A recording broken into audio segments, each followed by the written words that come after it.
This episode of the Corcoran Entertainment Show is brought to you by Black Box Prompter. Are you a musician tired of being tethered to your tablet or music stand?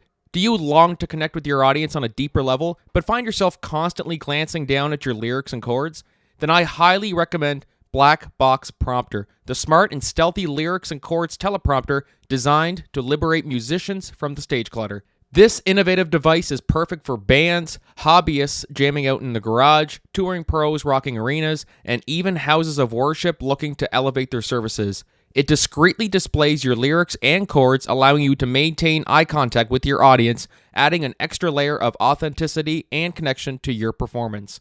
Don't let distractions hold you back. Unleash your full potential and create a more powerful connection with your audience with Black Box Prompter.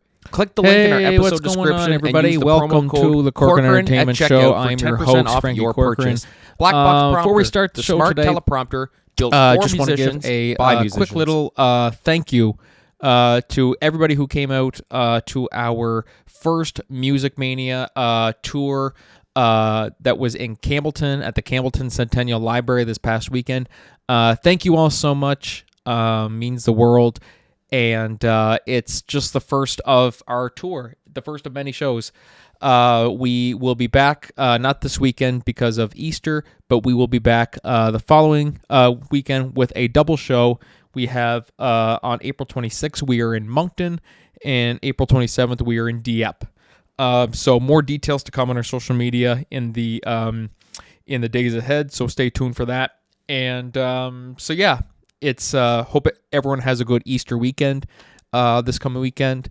And so thank you for that. But for those of you guys who are here for Marisa Simonetti and have no idea what I'm talking about, then let's move on. But yes, our guest today, Marisa Simonetti. She is a politician. She's running for the U.S. State Senate in Minnesota in 2026.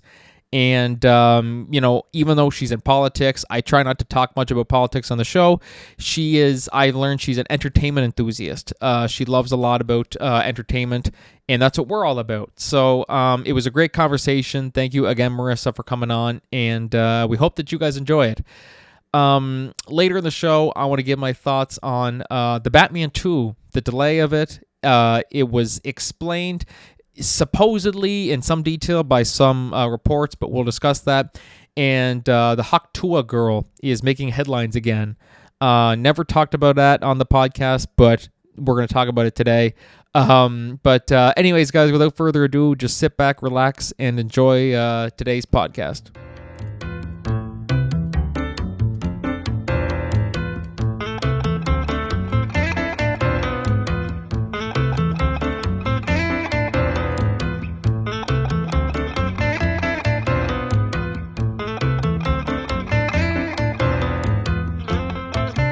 All right. Hey, what's going on, everybody? Welcome back to the Corcoran Entertainment Show. I am your host, Franky Corcoran, and today I am joined by a politician, entertainment enthusiast, entrepreneur, you name it, she does it. She is running for the U.S. Senate in Minnesota for 2026.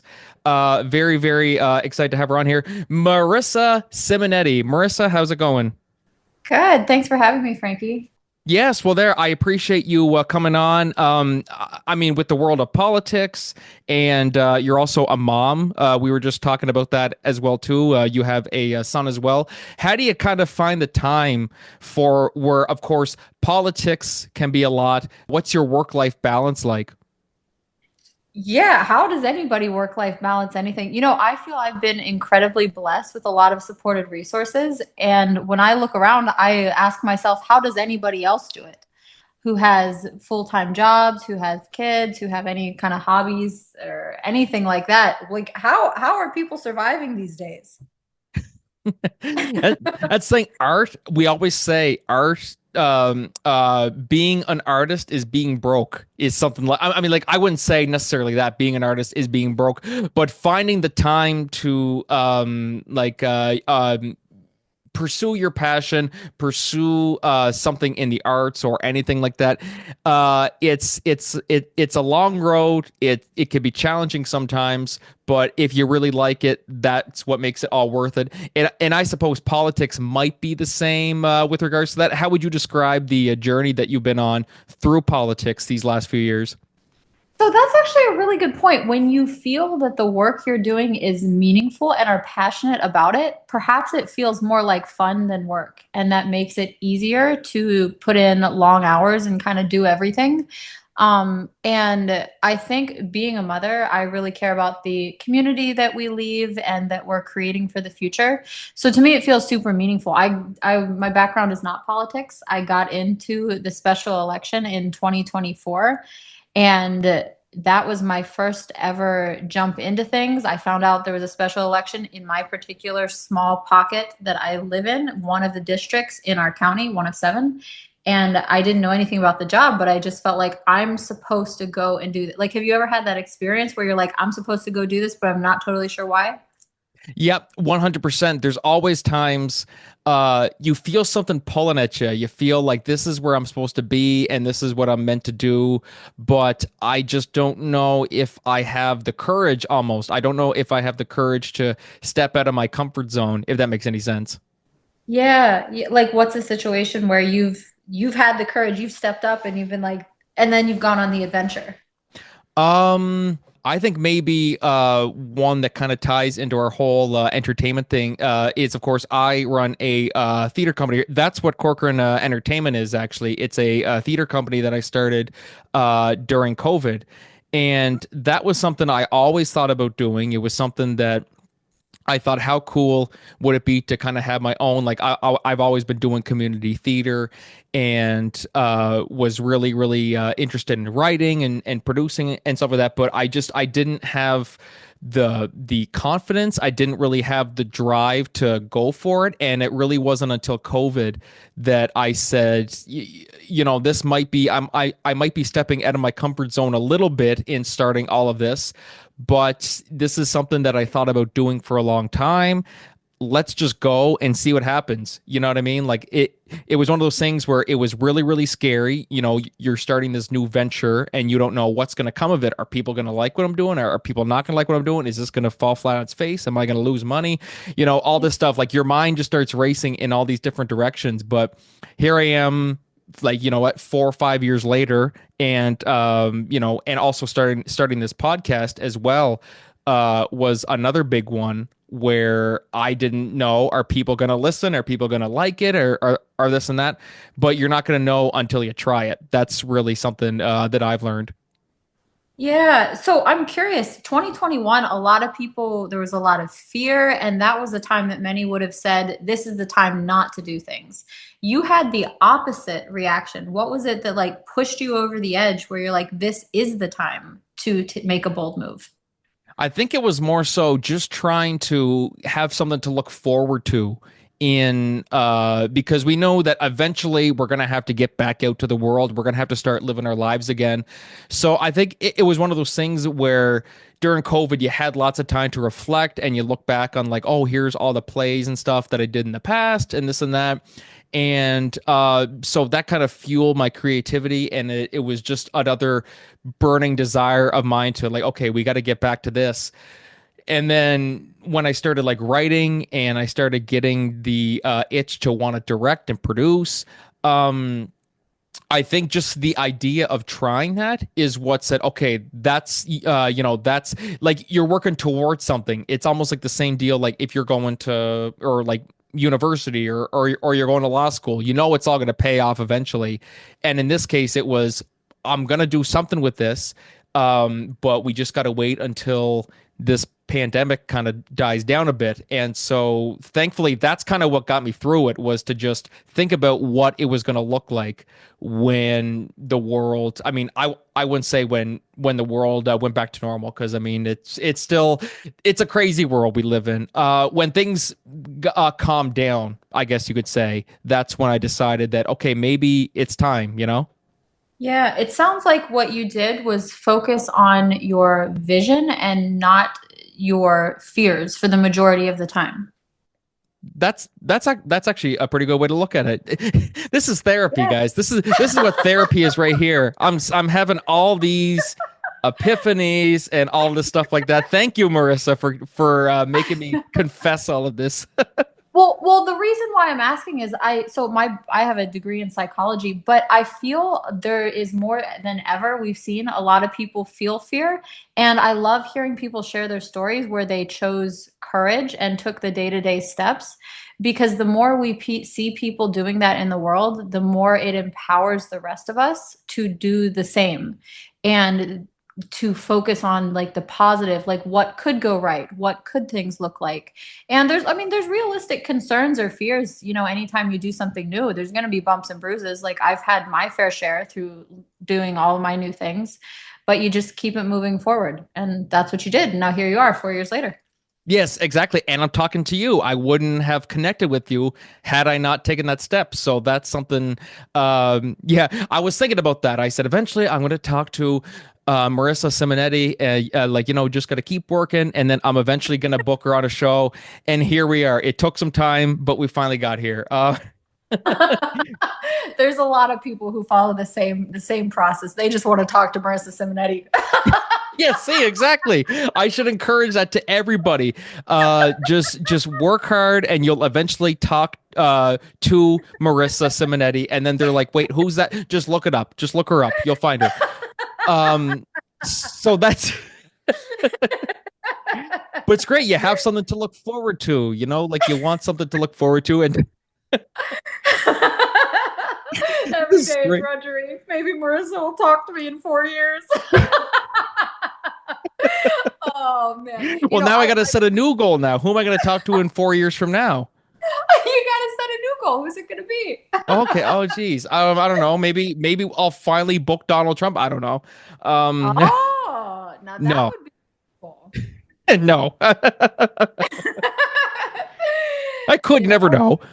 You never know. You could be, I think one thing I love about podcasts is you don't have to agree 100% with everything someone does to have a interesting conversation that stimulates your mind, and you start to consider new perspectives and ways of thinking, and it's a fun journey.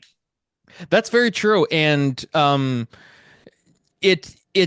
it's funny how things work nowadays, where there's so many podcasts where you have so many like politicians and we were talking about Joe Rogan before we started, where he's having Elon Musk and Donald Trump and all these big people. And whenever he says something that even slightly sides with him or doesn't side with him, people are so quick to blah, blah, blah, blah, blah, blah, blah. This is what he said, and he's a terrible person for even thinking that, blah, blah, blah, blah, blah. As a politician yourself, how do you view those types of things? If someone is on one side of a certain politician's opinions, and then the reaction and backlash that they get from that, how do you kind of see that, since you are in the world of politics yourself? So my background was a mother, and I have business experience, and I'll tell you, that was like really harsh and really hard for me. The learning curve of like, you have to tune out a little bit and tune in to what you feel is the right thing to do, like what would be the good and right thing. Because no matter what like side per se you're on, there's going to be people who are just like cruel and mean, and it's unhelpful to even getting a good result if you listen to it. So yeah, that was like really hard for me, because I was the target of some of the stuff. And finally you're like, you know what, this is how things are. Everybody is the target, right? If you're in politics, it comes with the territory. And some things you take in as, maybe things that you could do a little better or improve. And other things you're like, okay, that's just spiteful. No, thank you. Like, return to sender. And criticism is a big thing too. I mean, like, it's always constructive criticism and stuff. When you're in the public eye and you're making decisions that may affect other people or may help them or impact them in some way, good or bad, you're always going to have people who are saying, okay, maybe do this because you're thinking about those people and this and that. Like, it's a whole thing being in politics and being in that world. And it's just something that I applaud people like you for taking the step to go for it. When you went into it, did you kind of go into it just thinking everything through and just thinking it like, okay, I'm going to do this, and then in 2026, I'm going to run for state senate? Like, did you kind of envision all of that really when you started, or did it kind of just happen as you went along?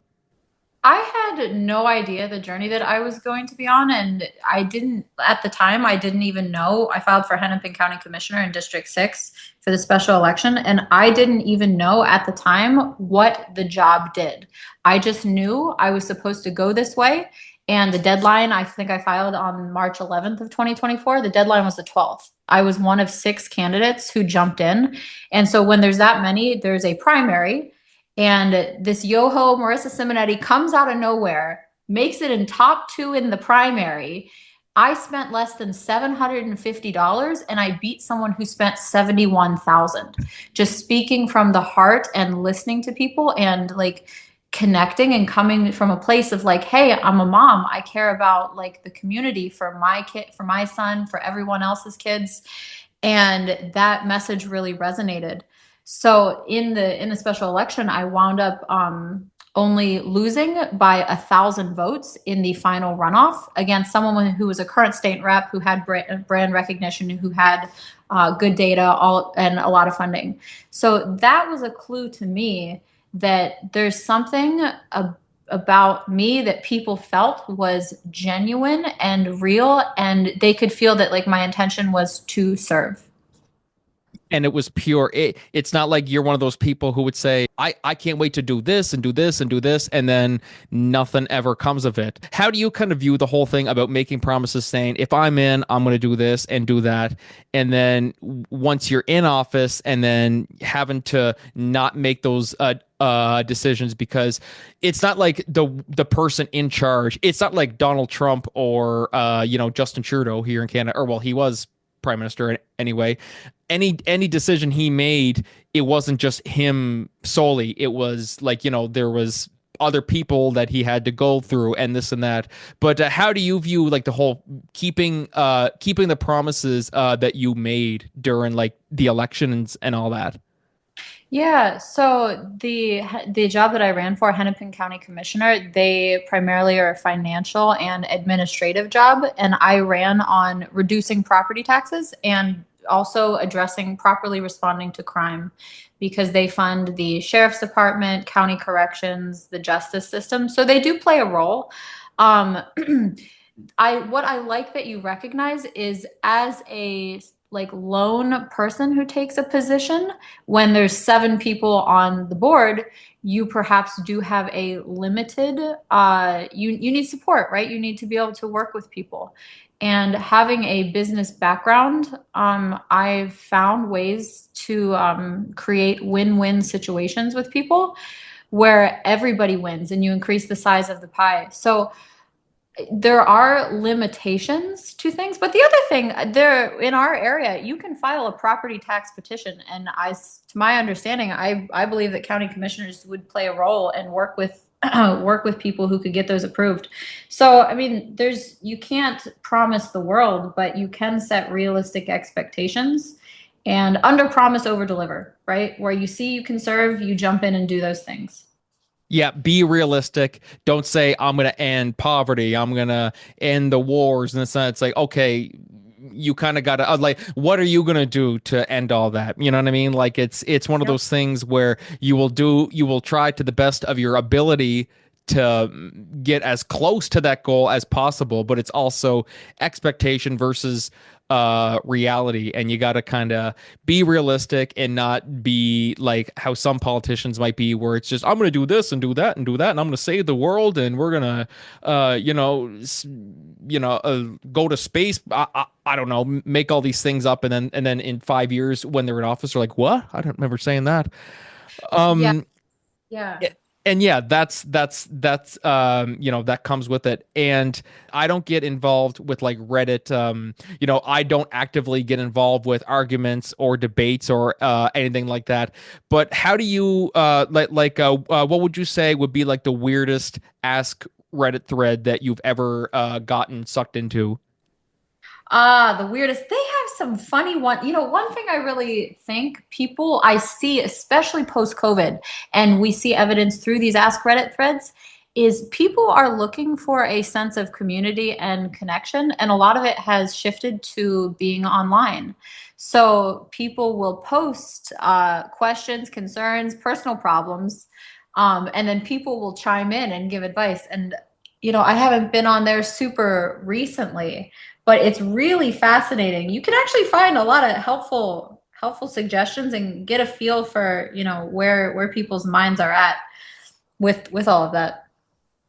And it's but the ones I love are the people who think they know everything better than everyone else. Like it's so funny how like the pandemic hit and then all of a sudden everybody on Reddit turned into doctors and scientists and this and that, and it's like, yeah, I spent 2 months researching this vaccine, blah blah blah blah blah. But it's like, okay, good for you. Where were you looking on? Like it's just so funny. So that's why like I love watching and reading Reddit threads and seeing the ridiculous takes that people have sometimes. I definitely try to stay out of it because it's the internet. You say something that rubs someone the wrong way, you're gonna pay for it with just nonstop blah blah blah blah blah. This person's a bad person because he doesn't like this person.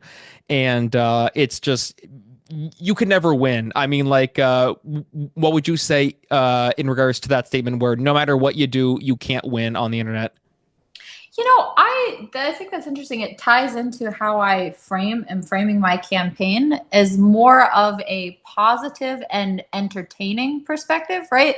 Like find some of these Ask Reddit threads and find the laugh instead of the argument with things, because it's so easy to get sucked into being mean or unkind or baited by some of these things, because some of it is like offensive and you want to defend yourself, but you kind of got to step back and find the humor. So yeah, I mean, I'll admit when I'm bored sometimes I'll go look and I'll have a couple chuckles. That's the best entertainment, is just seeing people being dumb. But here's the other thing I've noticed on TikTok or Instagram. Sometimes it's like a competition to make the funniest comment. And the top comment, like people will say, I rolled an ankle running to the comments on a video. So some of it is like people's intent is to be funny a lot of times. And some of the comments are so good. Like they're just they actually are. They actually are hilarious. So yeah. And one thing I've noticed too with some of these popular videos, people are intentionally doing things wrong. Like there was one guy, I don't know what he does, but he wore clothes or pants that were too small, right? And so he went viral. I just kept seeing him come up again and again and again. And people are all commenting on his pants. And people are like, this guy's a freaking genius, right? So sometimes being silly, or I did a video with a lawnmower when I ran in the special election. One of the bills my opponent pushed before I ran in her time as a legislator was to ban gas-powered lawn equipment, right? Your lawnmowers, your weed whackers, they're powered by gas. And so I did a video, some of it's just being silly, starting my lawnmower or trying to start it. And I hadn't started it, and it wouldn't start. And I was like, guys, like this isn't working. We got the video, just post it not starting. And I'm like, it went crazy. People loved it. The fact that something, quote, kind of went wrong made it fun and human and relatable. So yeah, definitely interesting. But it proves that even people who have done amazing things are at the end of the day, they're still human and they still mess up. Like it could even be someone who's like a world famous carpenter. I don't know, like Mike Holmes. Maybe he broke a window or something like that by accident one time moving it. Like, like it's nice when people put that stuff out there, because it's almost it's really nice to see that they're not afraid to be, because people, and this is understandable, they want to show all the good that they've done, or all the good that they are doing with their, whether they're a carpenter or they're, a musician or whatever. They just want to post and talk about the stuff that they did that was good and that worked out. But it's even better when they post stuff that they didn't do right. Like it's now that's not something that you would go posting everywhere, but I mean, it's nice every now and then just to remind people that, okay, at the end of the day, we are human. These things happen. You know what I mean? And it's the same deal of like watching TV shows or movies where you watch the bloopers and you see the actors cracking up. It's like they're human too. They're doing their job. They messed up. It happened. You know what I mean? Yeah. Like that's just how it goes. Exactly. When you started your company, what went maybe a little sideways that was funny or you were super proud of that you course corrected?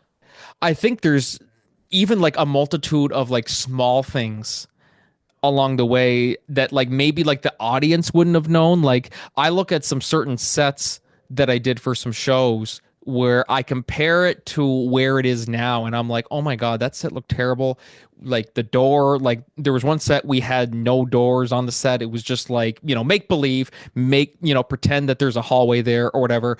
And so I look back on that now, I'm like, God, it was the first, or like one of the first plays I did with like a big set and stuff like that. And so I look back on that now, I'm like, okay, back then I thought it was cool, but I'm like, shit, like why did I think that was great? Why was I but then I'm like, okay, like it was one of the first big plays we did. Like it was one of the first big sets and stuff like that. So it's one of those things that, I try to remind myself that don't beat yourself up over it.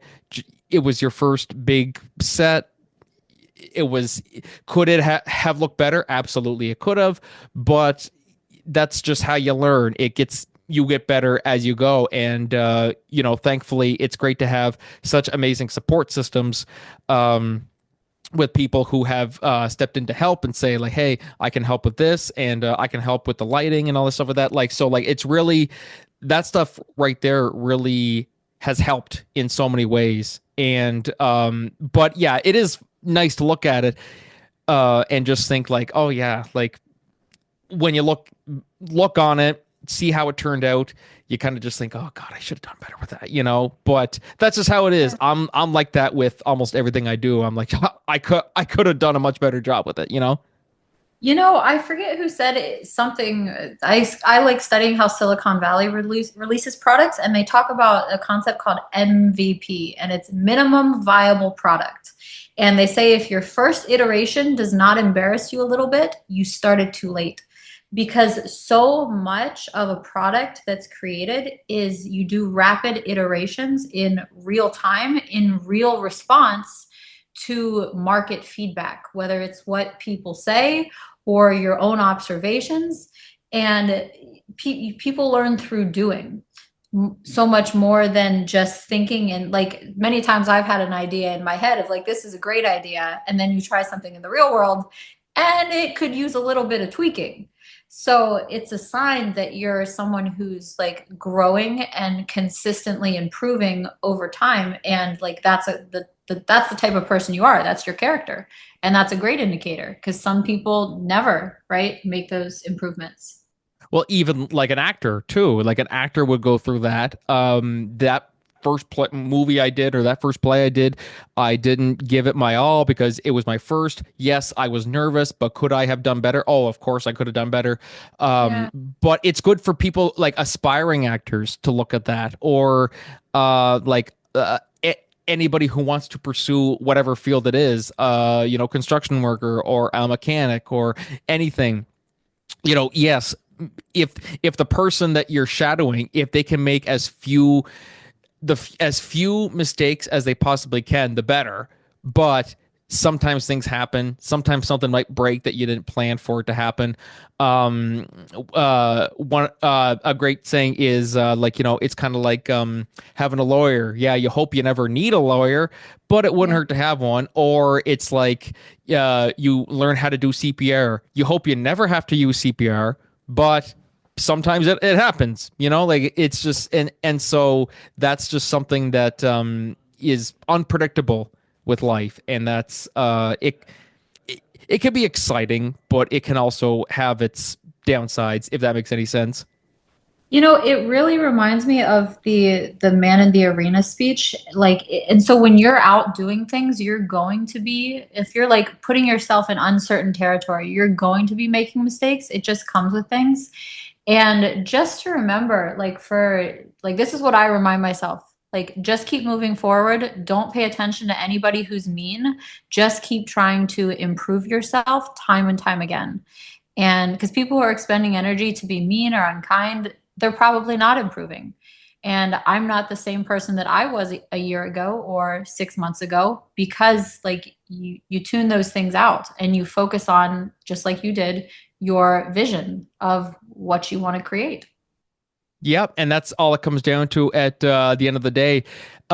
You say your son is 7. Have you kind of tried to instill a little bit of this in him? Like if he does something that, oh crap, mom, I should have done better at that.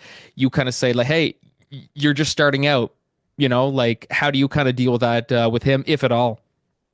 Yeah, so I really include my son in my day-to-day life in age-appropriate ways. Like, for example, when I spoke at that we have Senate district events, there's congressional district events. I think that's standard through all the states. Um, I'm a single parent, and some of the weekends it was my time with him, and I just bring him with me. And it's like a learning and growing process. And as we go through life, if he makes a mistake or spills something, you just stay super calm, and it's like, okay, like we had a little boot, like, something spills. All right, let's clean it up, right? Let's take responsibility. And I think with anything in life, if you can become a kind of person who, yeah, these mistakes might happen, but you automatically turn to clean it up, right? And take responsibility for it, it's going to get you a long way in life. So, yeah, if you're the calm parent who you don't shame, you don't blame, you just solve the problem. Um, yeah, I mean, that's the approach that I take with my son. I mean, it's I'm sure in the moment there's times where like as we said something spills and you just go in the moment like, why'd you do that, uh so sometimes I'm sure that happens. I mean, I think it Yep. happens to a lot of us, right? Yep. Yeah, I mean, it's frustrating, especially if they're like recurring things, recurring issues, that become as a parent, right? You want to set up like I try and set up good systems where I'm not like constantly frustrated. So whether it's like leaving trash in the car, I'm a very like clean person. And like the system is every time you take responsibility for your own trash. And if that's not happening, yeah, like I'm the mother, not the maid, right? Like, come on. What do I look like? The trash picker upper? I'm a mother, not a maid. That's a good Well, so many moms and parents feel like they're maids, and moms have a huge responsibility, and especially working moms, right? They'll go work full time all day. They'll come home, they'll cook, they'll take care of the kids.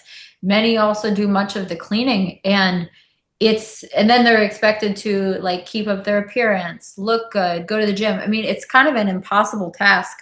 So you really need supportive people in your life who have empathy to understand that you can't do everything, and you need to be interdependent with people and have different roles and responsibilities. Yes, exactly. And I mean, like, you being a parent, like, have you struggled to deal with that? Where it's like, I don't want everybody to help out. I'm good. I'm fine. I can do it myself. Blah blah blah blah blah. Like, I'm gonna go do the speech and stuff like that. Did it ever get to a point where you eventually decided, like, okay, I can't do everything myself. I am gonna have to fall back on some people to help support me. Like, did you ever struggle with that?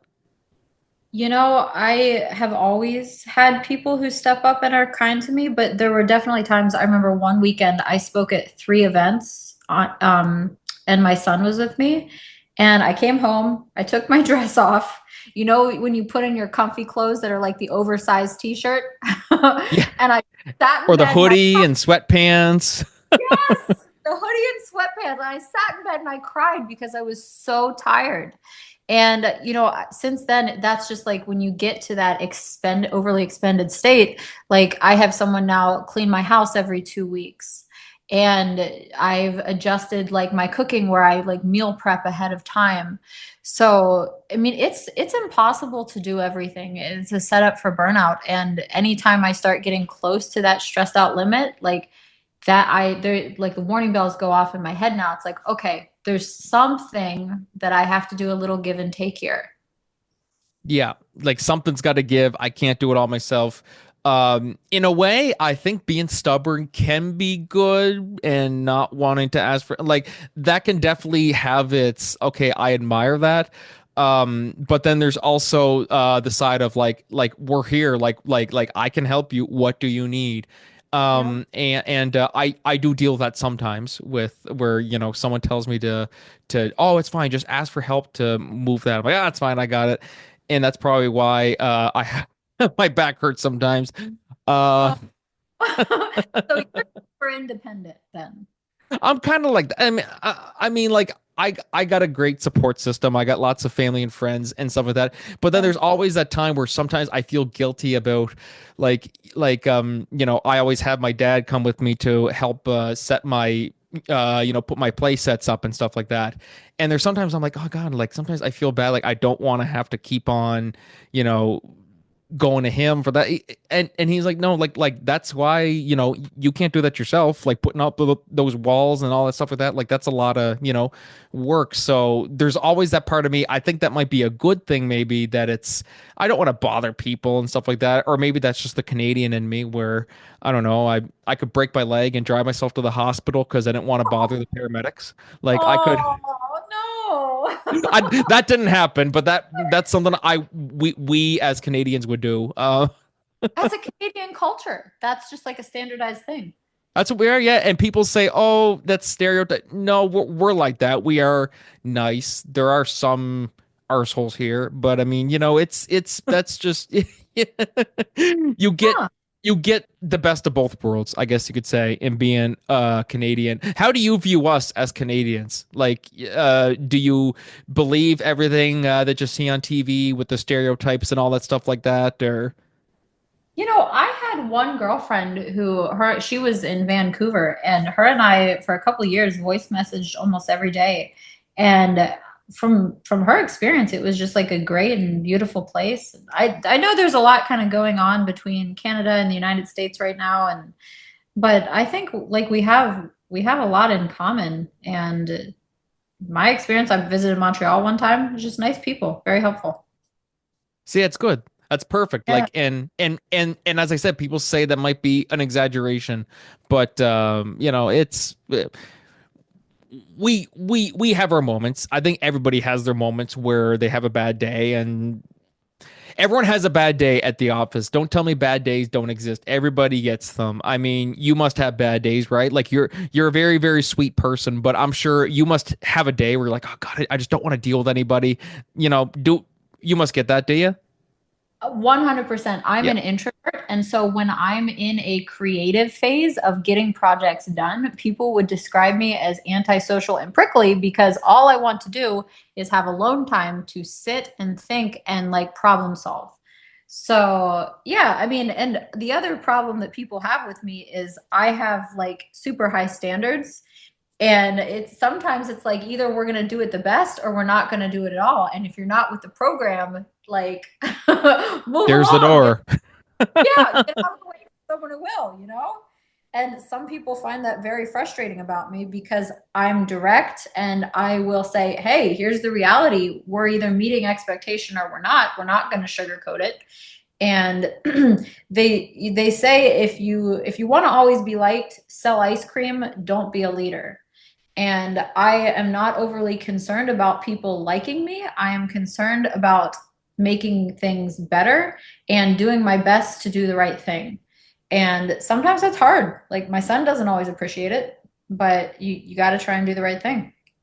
He might not see it now, but he will see it. Like I'm sure it's one of those things we never realize, just how much it's almost like we go through this, or like I went through this in school and stuff like that, where we would have teachers who were hard on us, and they were very or back then, at least in our mind, they were hard on us But when Yeah. you look back on it, you're like, they were actually the best teacher. Like they were just trying to push us to do our best. And us back then, we just assumed that they were just being dicks and blah blah blah blah. But we don't realize back then just how or like just how lucky we were back then to have someone like that. And I think kids, even though they might not see it now, they're gonna realize, yeah, no, my parents, like, what would I have done without them pushing me to do this or pushing me to do that? And it's something that it's kind of sad in a lot of ways, because some people, they don't get the chance to tell their parents or their teachers how much they really meant to them. It's just one of those things. Life's short. This is getting kind of depressing, I know, but it's very true. It's very true. Those people believed in you, that you could like achieve something above average, and they like called that out of you. And I think that's like an incredible thing. Like that's belief and faith. Do you remember who in your life, like one of those like who comes to mind as one of those people when you were in school who believed in you and pushed you? I would definitely have to say, um, it was I won't name names on the podcast, because a lot of my podcasts are or my listeners are local, and they're like, oh, I know who that is. Yeah. But there was one teacher in high school. I'll say this: one teacher in high school, um, who everybody gave him a hard time. Everybody gave him a hard time and said, "Oh, he was just an asshole," um and pushed too much on us and gave us all this work, and it was like we could barely keep up. And back then we had viewed it that way. We were just like, he just wants too much out of us. But then once we graduated, I look back on it like 8 years later, and I think, wow, he was probably one of the best teachers we ever had. And I wish I would have really taken the time to appreciate it then, just how good he was. Because I mean, we were all mindset like, we're kids back then. I don't want to do homework. I just want to go and play Xbox and hang out with friends and all that stuff like that. I don't want to keep studying and all that. So I think that kind of took over. Like the kid in us took over, and we were just angry at him, venting all of our frustrations.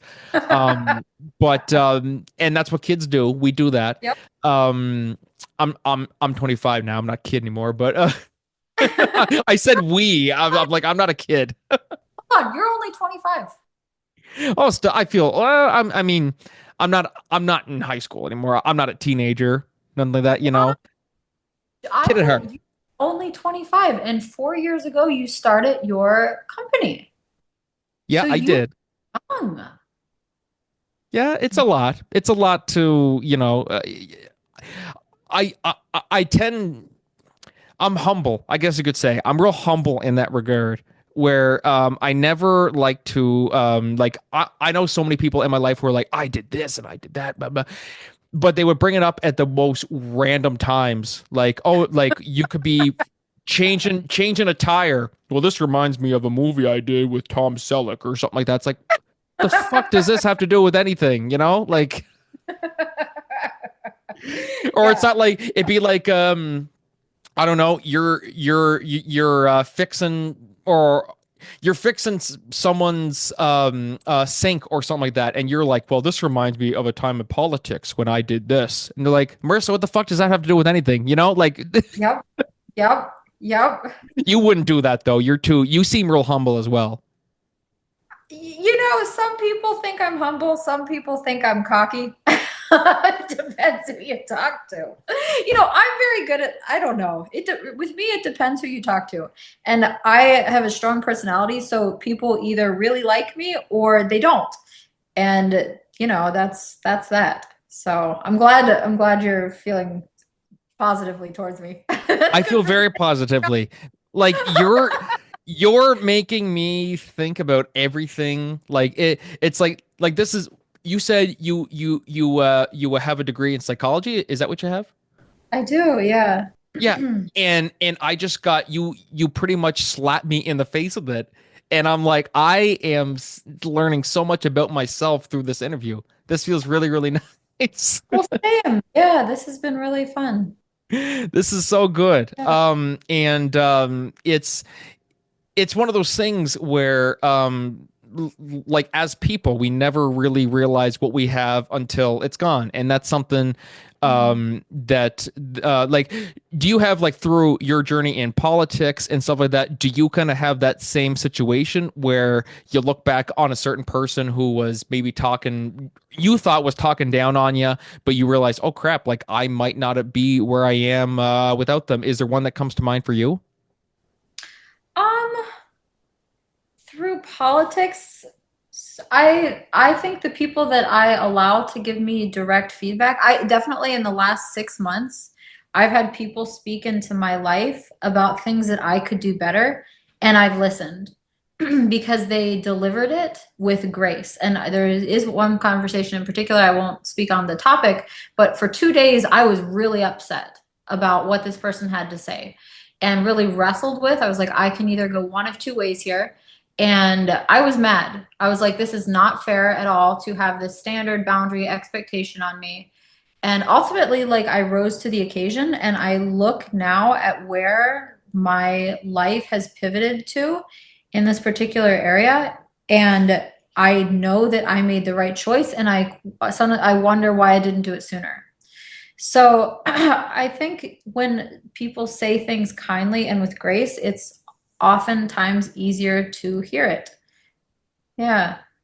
That's great. Like, that's really good. And I mean, yeah, like, wow. It's a lot. It's a lot to take in. Like, this is a really like this is such a great conversation, especially I mean, it's something, mental health is one that, you know, throughout the years, it's just been something where, like, I never really sought help or really admitted that I had real bad anxiety until it was kind of the year before COVID. I admitted, I said, okay, I'm anxious about this, and you know, I have anxiety.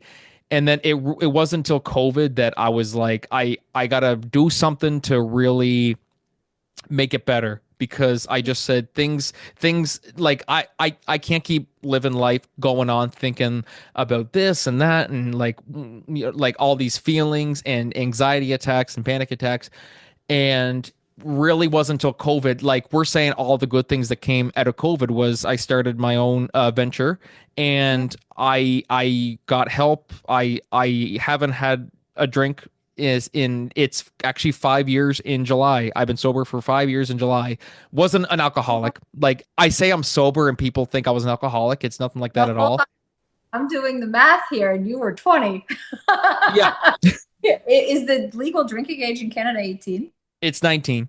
It's 19. See, that's different here in the United States. I had to clarify that for people. Franky is law-abiding. Check your local rules and regulations. See, that's good. That's good. She's covering her ass because she's in politics, and if someone hears this, they'll be like, nah, she condones underage drinking. And that's... It's good, though. No, like, that's very true. Oh my God, this is so good. This is so good. Like, you're making me think so much about myself. Marissa, this has been a blast. This has been such a blast. Before we sign off, where could people find you on social media? And if there's anything upcoming that you'd like to promote, feel free to take her away.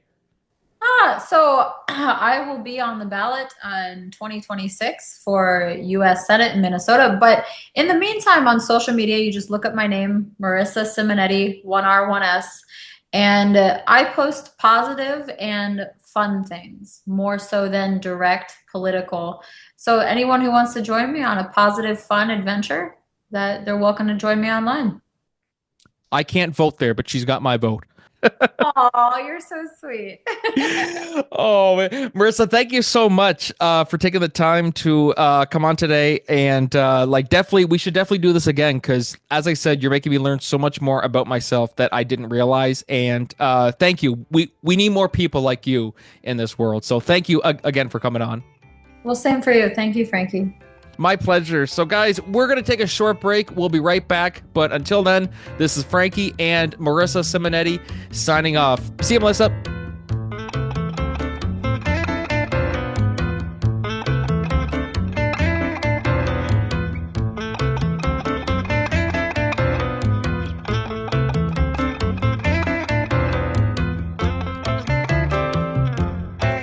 Hey everybody, what's going on? Welcome back to the Corkin Entertainment Show. That was me and Marisa Simonetti.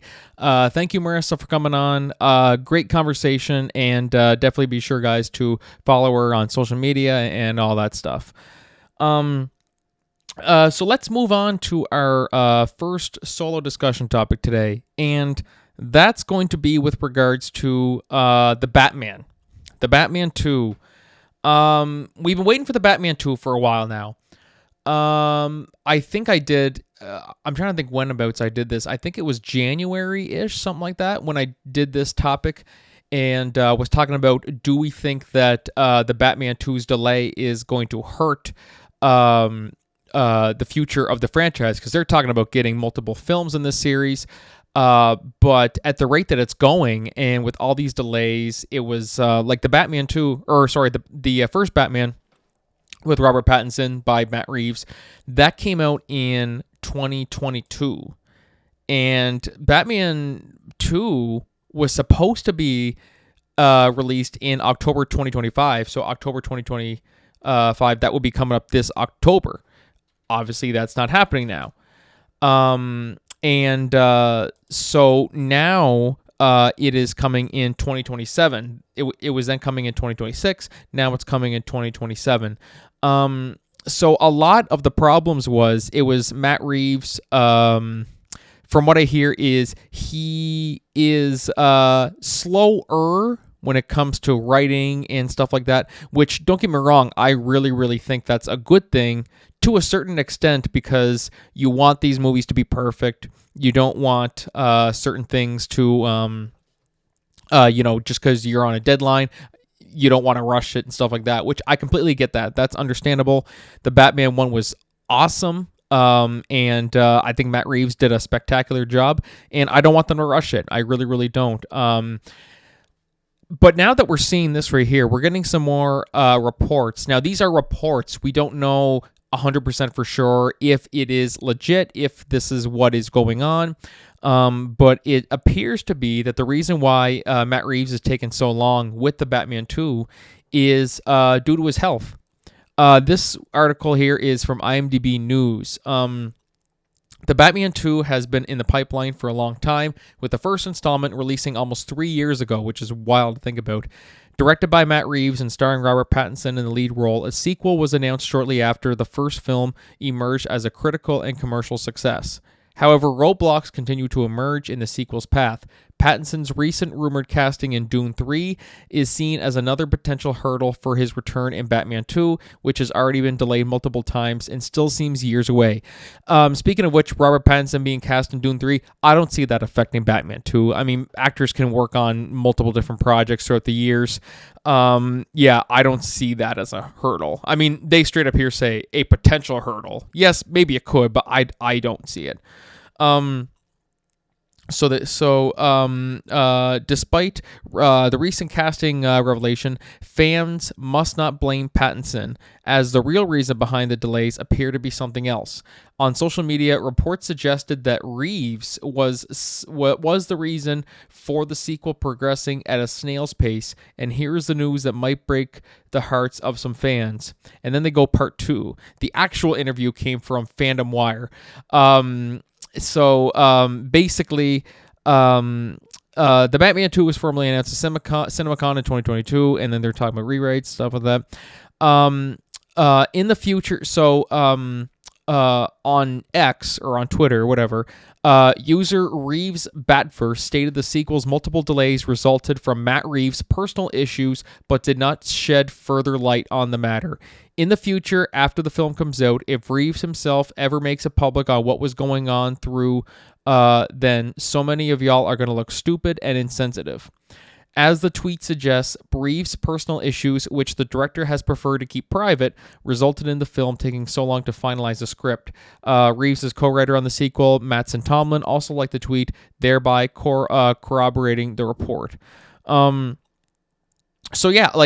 First off, I don't have any doubt, I always doubted the fact that them talking about Robert Pattinson's Dune casting is the reason. That's not at all. This whole thing was in the works, and actors can work on multiple different projects. I never thought that would have been a hurdle. But really, the big hurdle is just Matt Reeves and getting the script and stuff like that all written. So that's what it appears to be. The reason the Batman 2 is delayed is because Matt Reeves is going through some personal issues, whether it's health and stuff like that. And, obviously that's terrible. Hopefully he gets better soon because he's a great filmmaker. And, and it's certainly someone's health is more important than a film. And so I'm wondering if Warner Bros., if they're going to go the route of, okay, we have this movie. At the end of the day, it's a business. It would not shock me in the least if they would just say, hey, go to Matt Reeves and say, hey, we understand you're going through all these troubles and we're here for you and stuff like that. Would it ease your personal strain or stress if we were to hire someone else to write and direct? Give us your notes. Give us what you had in mind for Batman 2.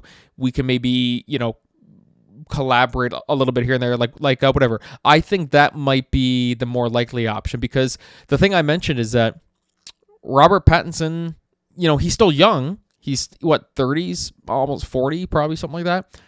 By the time they film the Batman 2, if this is what's going on, he will be older. He will be older. I'm not saying he's going to be ancient. I'm not saying he's going to be, Harrison Ford, 80 years old, doing Indiana Jones 5 or anything like that.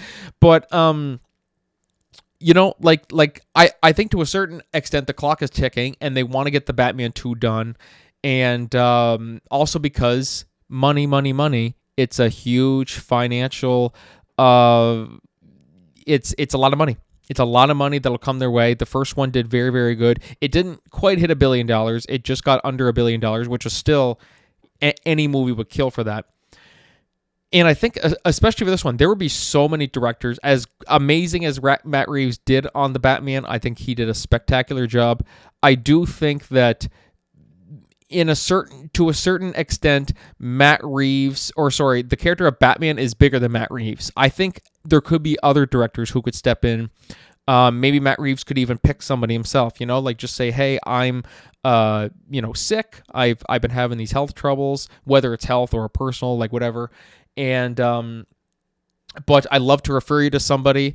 I don't know, Todd Phillips. I don't know. I'm just picking a name out of my ass. Todd Phillips, let's just say, for example, he refers him and says, I think he would be great for this. We've worked together on stuff before, and I think he should take over. I think that would be the better approach, I would say. Would I prefer it to be Matt Reeves? Absolutely, because he did so great with the Batman. I would love to see that continue. But there should come to a certain point where too many delays, you want to just get the movies out. I think it's going to be maybe he'll be good by the time the Batman 3 comes out and then he can do the Batman 3. I think in terms of the Batman 2, I think the best case scenario right now would be to just get somebody else to do it. Will it be as good as it could have been? Maybe not. But that's just my opinion, and hopefully Matt Reeves, of course, recovers and things get better for him. Whether it's health or not, we don't know for sure what it is. These are just reports and stuff. This X account must be tied directly to it because, as it said in the article, let me go back to it. Where was it? Crap. I can't find it here now. Somebody tied up with the movie liked it. Why am I... the co-writer, Mattson Tomlin, liked the tweet, which kind of confirms that, okay, this probably is somewhat legit. So anyways, be sure to let me know your thoughts. Is it a good idea if they just get somebody else to do it? Should they wait for Matt Reeves? Or is it, it's a business. They got to do what they got to do. Definitely be sure to let me know your thoughts in the comments. The Corkin Entertainment Show is brought to you by Podmatch, the ultimate platform designed to connect podcast hosts with prospective guests effortlessly. Are you a podcaster looking to elevate your show to new heights? Or perhaps you're a guest hoping to share your story with a broader audience. Whatever your podcasting goals are, we have the perfect solution for you. Podmatch simplifies the entire process of discovering guests for your show or finding podcasts to feature your expertise. Now imagine a platform where you can easily match with like-minded creators tailored specifically to your niche. With Podmatch, you can effortlessly network with influencers and thought leaders, all while staying true to your podcast vision. There are a multitude of ways that Podmatch can help you grow your brand. You can be part of a thriving community of podcasters and potential guests. Engage, collaborate, and grow together. If you're ready to experience these fantastic benefits for yourself, we invite you to join Podmatch today. Head over to www.joinpodmatch.com/Cork and Entertainment and sign up right now for only $6 a month. That's right, you heard me right, $6 a month. Join the Podmatch family today and watch your podcast soar to new altitudes. Thank you for tuning into the Cork and Entertainment Show, and happy podcasting. And so moving on to our second solo discussion topic is a bit of an interesting one. I never talked about this, especially when it first happened, because I just did not think it was ever going to get to this point. So you guys will know last year there was a big viral hit that went on last year, which was the Hawk Tuah girl. Basically, you don't know what it is. Just type in Hawk Tuah. Hawk, like bird, and Tuah. I probably don't even have to spell that. You guys probably already know because it's literally everywhere. So Hawk Tuah girl, I'm reading this off TMZ. I just kind of want to go through this. Hawk Tuah girl goes Hollywood, doing her thing with Glenn Powell. So Hawk Tuah's back on the grind after that crypto mess, and she's made her way to Hollywood for a cameo in Glenn Powell's new Hulu series, Chad Powers, TMZ has learned. So yeah, it says, sources tell TMZ the internet sensation was on set with one of the biggest movie stars in the world this weekend as reshoots for the TV sports comedy went down in LA. We're told Glenn was shooting a club scene where his character goes undercover in prosthetics as the title character bumps into Hawk Tuah. It's Hawk Tuah. Like, that's just all we're calling her now, is just Hawk Tuah. Haley Welch, while celebrating his draft pick to the XFL. And I just think it's ridiculous, man. I just think this is so crazy. Now, I kind of want to just give my thoughts on really the whole situation here, because when you start looking at the whole Hawk Tuah situation here, I just wonder, how did it get to this point? So they're literally, this is what I don't get. They're making a documentary about the Hawk Tuah girl too. I'm finding all of this stuff out, which I don't understand. Literally all she did was just in that video, you got to give it that Hawk Tuah and spit on that thing. You know what I'm saying? Was it funny? It was, of course it was funny. I thought it was really, really funny the way she said it. But now it's I don't understand it. It's so weird. I'm just trying to think. It's kind of bizarre how all of this goes down. Like, I'm literally just kind of trying to wrap my head around it. Like, you have people who work in this industry, and you have people who work trying to get their name out there into doing all these things, and they have a hard time. But yet this person goes online, says Hawk Tuah, spit on that thing, and now she's in everything. She's getting her own documentary. She has a cameo in a movie or a show with Glenn Powell. She's got her own podcast now. Like, she's literally set for life, all for saying you got to get that Hawk Tuah, spit on that thing, whatever exactly it was. That just blows my mind on so many levels. Now, I also kind of wanted to talk about this too, because I'm seeing a lot of I've seen some people comment on Reddit and stuff like that. People saying, you're just jealous of her success and this and that. No, I don't think people are jealous. I mean, yes, maybe they're jealous. Absolutely. Maybe they are. Jealous because some girl is set for life by just saying that one line. Meanwhile, everyone else has to work their asses off. You know what I mean? Like, to me, it's insane. And the reason why people are kind of talking down on it, it's why is it a big deal? You know, like, how does this go from that one line to now all of a sudden you're literally on top of the world? Why are you getting all of this attention and stuff like that from, I get it, viral videos, that happens. It is what it is. But it's just weird that we live in a world like that now. That's what I don't understand. And it's really, really weird. And just something I never would have anticipated. Ever see those memes where it says